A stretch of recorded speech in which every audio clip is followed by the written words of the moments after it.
Hi folks, this is Brian Bogdan here with Angling Buzz for this week's tip.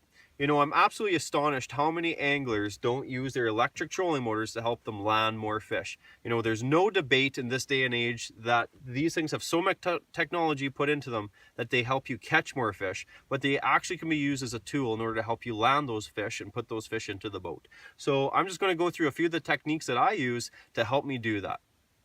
So the first thing, what I like to do is whenever we hook into a fish, whether it myself or a client, I see what kind of fish that is. So I'm looking for big methodical head shakes, drag going, or a client thinking that they're caught on bottom. And then it's time to play the game a little differently. So if I'm trolling, I instantly spot lock. So on a Terrova, you just hit your anchor button and you're put right down onto that spot, keep you within a couple feet. And what that does is that allows me to watch what that fish is doing and then react to whatever it's going to be doing. So if it starts taking a lot of drag, what I like to do is I turn my boat motor around and I thrust the boat backwards and I get a little bit more gain on it. I never want to let that fish get past a 45-degree angle. Up here in Manitoba, we fish completely barbless, and the further the line is out, the better chance that fish has throwing it while it's down deep. So now that the fish is coming in towards the boat, there's so many times when anglers get scared because a shadow of a boat is one of the first places those fish will go. And there's two different spots, of course, a fish will go up on the front of the boat or the middle or the back.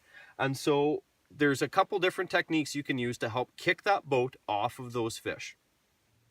So what I've got is I've got a boat bumper down below the bow of the boat, and I just hooked a jigging Rap into it for demonstration purposes. So if a fish is now shot underneath the bow of the boat, all you have to do is turn your trolling motor away from the fish and just thrust it away.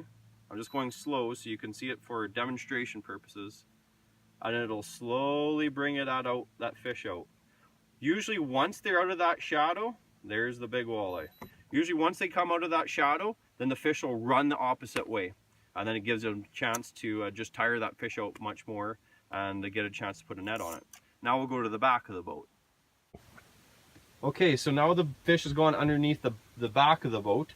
Now what you want to do is turn your trolling motor towards the fish, and when you thrust it ahead, that ends up kicking out the buoy or the fish away from the back. Basically, your boat's a pendulum from the center of the water, of the keel, so it's turning just like this depending which way you turn it. So if he's at the front of the boat, you can kick him away. If he's at the back of the boat, you can kick him away either side, and that just helps you get him out of the shadow of that boat and you get him onto the net. So one of the big common mistakes I see as well is people trying to pull a fish in towards the boat, and especially when you're running barbless hooks, this can be the worst time that they will throw. And so what I always do is I just turn my trolling motor so that it's pointing backwards, so it'll actually push the boat backwards as well. So I'm just gonna full thrust it here to show you. So instead of me pulling the fish in, I can bring the boat to the fish in order to land. And all you have to do is keep constant pressure on that rod tip and you'll land that fish. This is very important when it comes to things like current or with a heavy walleye chop.